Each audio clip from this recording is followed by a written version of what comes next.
gives us the story where Jesus is walking alongside the Sea of Galilee, and he sees a couple of his hard-working fishermen friends, and he said to them in Mark 1:17, "Follow me, and I will make you become fishers of men." You too can become fishers of men by following Jesus and telling others about him so that they in turn follow him. Let's use some of your God-given creativity to paint some fish today as a reminder of Mark 1:17 to follow Jesus. Today's lesson is going to be inspired by Henri Matisse, who painted goldfish. His view of goldfish is through a goldfish bowl from the side, and we're going to switch it up a little bit and do an overhead goldfish painting. To do this project, you will need 2 pieces of watercolor paper, and you're going to need watercolor in your cool tones and your warm tones. One piece will be for your cool tone colors, blues, greens, purples, whatever you wish to make water as a background. And the second piece of watercolor paper is going to be your warm tones of yellows, oranges, and maybe even a little red. Since we're using watercolors, you're going to need water and a paintbrush. You'll need to wet your watercolor paper just a little bit. Don't saturate it or drench it, but just enough to let your colors flow. Then you're going to paint this entire piece of paper, those warm gold, orange, red tones for your fish. Once you have your orange paper, we're going to do the blue.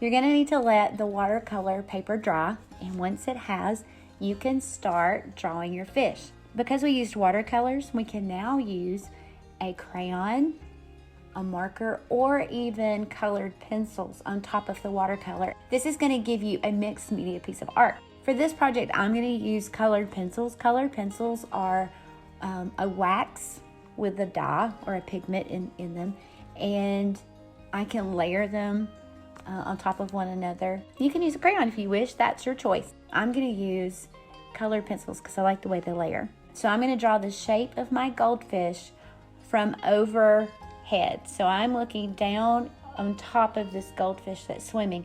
You're not going to see the side of your goldfish because if you do, that is not a good day. It's not a good day for goldfish at all. What we want to see is their back, and you're going to see their fins from on each side, and you will see their tail from overhead. You will see their eyes on both sides of their head at one, just by looking down on top of that goldfish. So I'm going to draw the shape of that goldfish. Then I'm going to start shading and layering the oranges to give it a little depth and detail.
Once you have your goldfish colored in and shaded the way you like them, let's cut them out. We're going to cut these fish out so that we can glue them to the blue water background.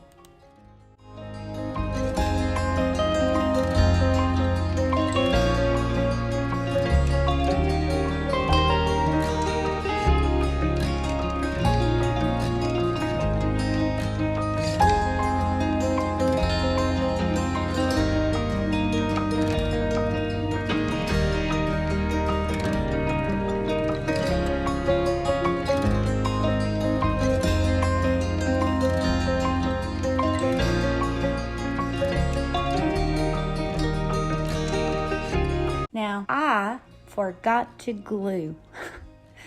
I forgot to glue my fish down before this step. Once you cut them out and glue them, or you can do what I did. If you forget, it's okay if you get it out of order. It won't change the end result. But you're going to take dark blue watercolors and you can make shadows underneath your fish.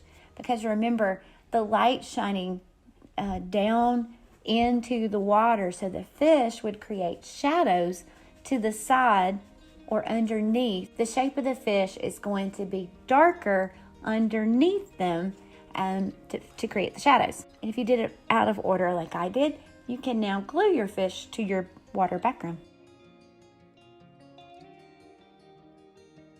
Now you can take white acrylic paint and do a few little water swishes or swirls around your fish.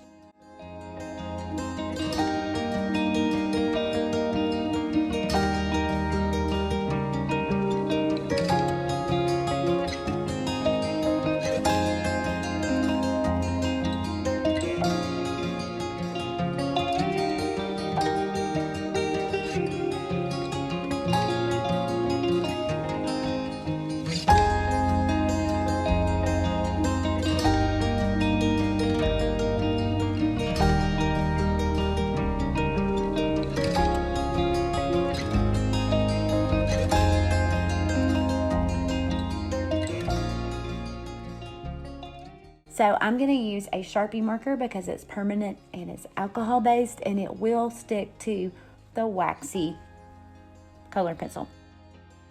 The final touch, take your blue watercolor and dilute it down really transparent with water. And that's going to give you a little bit of a water effect that you can brush on top of your fish, so that we put them under the water instead of on top of the water.